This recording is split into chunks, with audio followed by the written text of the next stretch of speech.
Our next speaker is Air Vice Marshal Tracy Smart. Air Vice Marshal Tracy Smart joined the Air Force in 1985 and completed her medical training at the Flinders University in South Australia in 1987. She has completed a Master of Public Health in the area of defence and a Master of Arts in Strategic Studies. She's a Fellow of the Royal Australasian College of Medical Administrators, the Australasian College of Aerospace Medicine, and I could go on and on, but I think I need a degree to actually articulate all of the things that this lady has done for us. She has authored or co-authored 15 articles and have been published, a book, chapter, and over 80 papers for presentation at scientific meetings in Australia and internationally, primarily obviously in the areas of her specialty, aviation medicine. So please welcome with her presentation, and I should mention too that she was made a member of the Order of Australia. That's something rather important. So that's in the 2012 honours list. So please welcome Air Vice Marshal Smart with her presentation, ADF, Being Real About Resilience.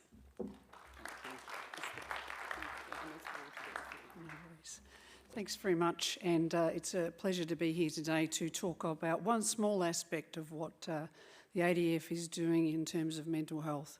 I just have to apologise for my voice. I am a Crows fan. I was at Adelaide Oval last night cheering very loudly and successfully, so please excuse my rather husky voice today.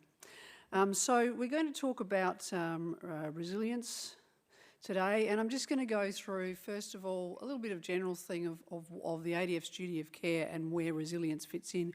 What is resilience? And there are many definitions, so we'll choose one. Then what are we doing about it? So the programs, the tools, and the research study we've done. And then pose some questions, probably more questions than answers, about whether resilience is the answer and where do we go from here. So as you probably know, the ADF and also a lot of first responder organisations, our people are put in harm's way on a regular basis. That's our job. We do high-risk activities. We're in extreme environments, from training to war, and physical and mental stressors, and obviously sometimes pay the ultimate price for that. But of course, Defence is a responsible organisation in that it does look at mitigators to the risk that we're putting people under by proper risk assessment and planning and force protection measures, workplace health and safety in the garrison environment. And also we play a role in ADF Health Services to ensure people are fit to go and do that job, that also they're protected from a health perspective. And we also provide treatment and recovery services for people once they do become damaged.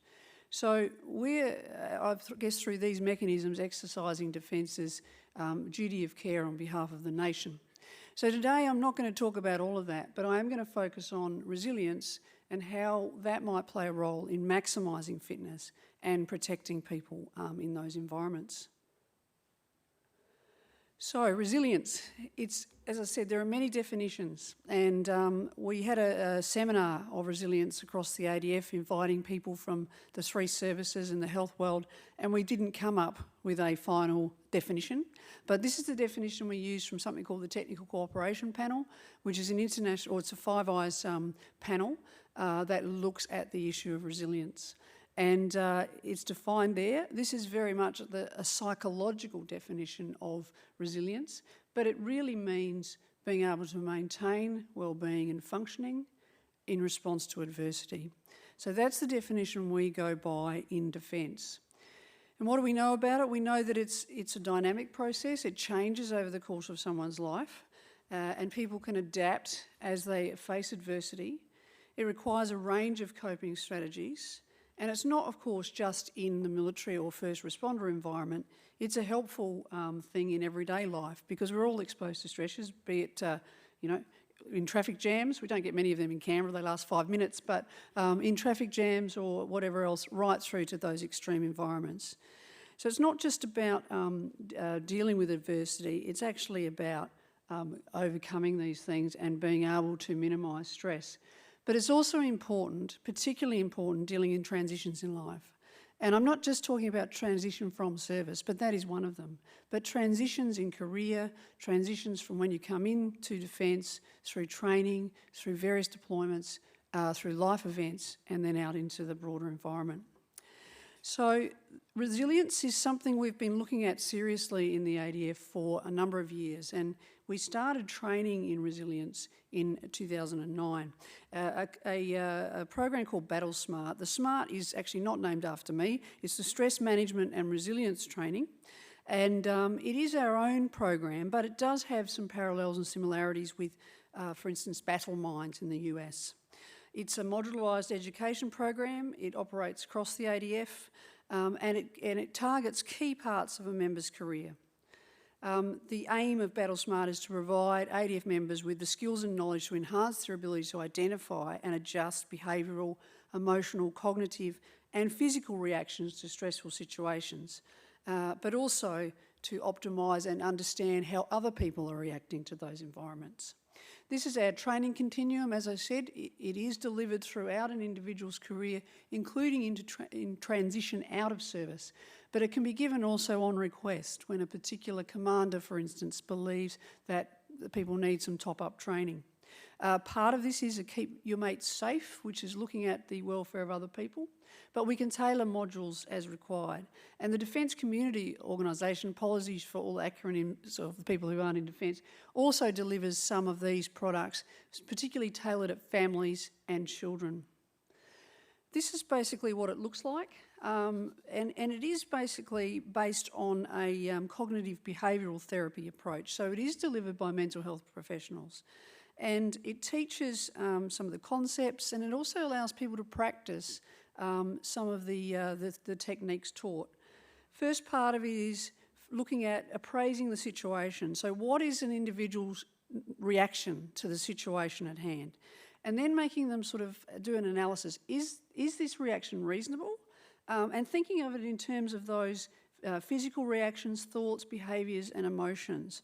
Am I controlling my reaction to this situation? Then we look at how can we modify that? How can we understand what we're feeling and then maybe change those particular behaviours? They then get to test that, to adjust their techniques, and so to find the best way for them to cope with adverse situations. And that, as I said, it's been going since 2009 with some adjustments. It's an ongoing continuous improvement, but that has been in place for some time now. But that's not all we do. We've also been working very closely with the Department of Veterans Affairs to develop some tools, a website and an app for people to be able to go back and practice these techniques and go back and look at this sort of just-in-time training, or even download on the smartphone before deployment. So people can remind themselves of these techniques and some of the principles that have been taught to them. So we've been doing it for a long time, as I said, but there's still a lot we don't know about resilience. We're not sure. We think it's dynamic. So how does it, if you teach it once or even several times, is that enough? What are the factors that influence resilience? And also, is what we're doing actually working? Is it worthwhile? It seems like a good idea, but is it actually working? So we also, around the time we started the training, we started this research project called LASER, which is the, sorry, I have to read this, Longitudinal ADF Study Evaluating Resilience, which is a collaboration between the ADF and also Phoenix Australia and David Forbin and his people. So LASER is basically got a couple of goals. One is to examine changes in mental health and psychological resilience when people come in and go through that initial training in their first few years of service, but then to determine whether there are any personal or situational characteristics that either help resilience or erode resilience. It is a longitudinal study. We started it in November 2009. We had half of the non-officers and all of the officers who entered the ADF during the period of November 2009 to 2012. And then we've gone back and examined them at discrete periods of time during that time. So we finished data collection in October 16, and over the last few years we've been gradually seeing reports come about what is those particular things found. We've had 7 reports so far. They're all available online, and they cover those distinct points, but also some specific areas such as prior trauma and resilience, alcohol and smoking, and social support. Now, there's a lot of findings and recommendations from that. I've just got a few that I've listed on the next rather busy slide of just some of the findings. And I don't think any of this is really rocket science, if you like, but I think it does tell us a bit of information that can influence and has already influenced what we're doing. First of all, most people come into the ADF with good mental health. There are some increases in stress and in psychological stress during training, and that's not surprising. We do put people, under the fire to actually train them to ensure that they're able to do the job in the military. But the majority are within the healthy range at the end of their initial training. The factors at enlistment that are associated with worse mental health outcomes are certain ways of coping. Some individuals have better coping skills than others. Social support, which we heard about previously, personality and sleep problems. And we've used some of these recommendations to test and adjust our programs, including Battle Smart. We also found that trauma exposure prior to enlistment had only a small impact in predicting mental health in that initial period of training. Alcohol and tobacco use were not a direct reflection of mental health concerns, but they did increase after enlistment, again, not really surprising. And again, social support and leadership behaviours are fundamentals for developing positive cultures within the ADF. They're related to each other, and they do have a protective effect with respect to mental health. So they're just some of the findings. If anybody's interested, they are online, and we're expecting the final report to be released next year. We're using that and the other reports to inform our training, our policy and our services, and we're continue to develop our programs and to engage internationally so that we can improve resilience. But the question I have for you now is it all about resilience? We've certainly paid a lot of attention to this internationally. It's a common response to seeing increased mental health problems is to make people more resilient. But there's no clear evidence of the effectiveness of these specific resilience programs. It doesn't appear to stop PTSD. It doesn't appear to stop the harmful impacts of bullying and harassment. And it's not enough in isolation, I think we're pretty confident on. And in fact, there is this thing called the US Army Comprehensive Soldier Fitness Program that's got a lot of publicity, but it hasn't really shown a major effect in increasing resilience, or more particularly, decreasing mental health issues.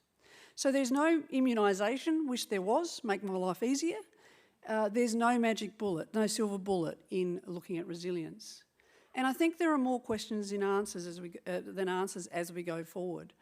And I think these are some of the things we're wrestling with at the moment as we move forward in resilience. How do we balance creating resilient, self-reliant individuals, but still ensure that they don't think they're bulletproof? Because everybody may need help at some time. If we make people believe it's all up to them and I've got to be resilient and I don't need help, will that increase the stigma? Can you really teach resilience? Or do you have to experience bad stuff? Do you get resilience through experience? And I think there's a lot of evidence that you do.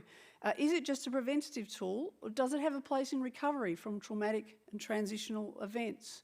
So it's not, is someone resilient or not? How do we use those coping skills in recovery as well as in protection, if you like?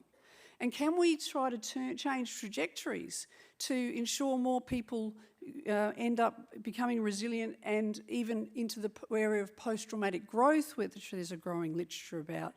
How can we actually influence the process to make more positive experiences rather than negative? And then we've got a whole session on moral injury next door. Where does moral injury fit into this? How do we make people resilient to moral injury? Some difficult issues. I don't have the answers, but I'd be happy to chat. So being realistic about resilience, I think, is that maybe making individuals resilient by themselves is not the complete answer. We actually need to look at the whole organisation, organisational resilience, the leadership, the systems, and this is why in the ADF, as well as our health programs, each of the 3 services and areas within Defence are making their own resilience programs. resilience is part of our mental health strategy, but it's a whole of organisational approach. And we're just about to release next month, this is a sneak preview of our Defence Mental Health and Wellbeing strategy for the next 5 years, which will have subordinate single service plans underneath it. And the concept of this is that resilience is part of it, but not the whole story. This is our, not as elegant as David's framework, but this is our new framework, and these are our new objectives that we're looking at, which starts at that prevention piece, starts at that creating the culture, leadership, shared responsibility, individual responsibility, family role, all of these things, creating that thriving culture, and then looking specifically at some of these things, including resilience, as we go through. So I know I've run out of time, but just in summary, so resilience, I think it is important. I think our investment in it has been worthwhile, but I think there's more to the story and we need to do more work to understand what that is. So the research will continue. We remain internationally engaged on this. We actually lead a multinational working group on resilience, Little Old Australia. But what we really need is a holistic, whole-of-defence approach to prevention, treatment and recovery of personnel following traumatic experiences and life's transition periods, rather than just focusing all our eggs into the resilience basket. Thank you very much.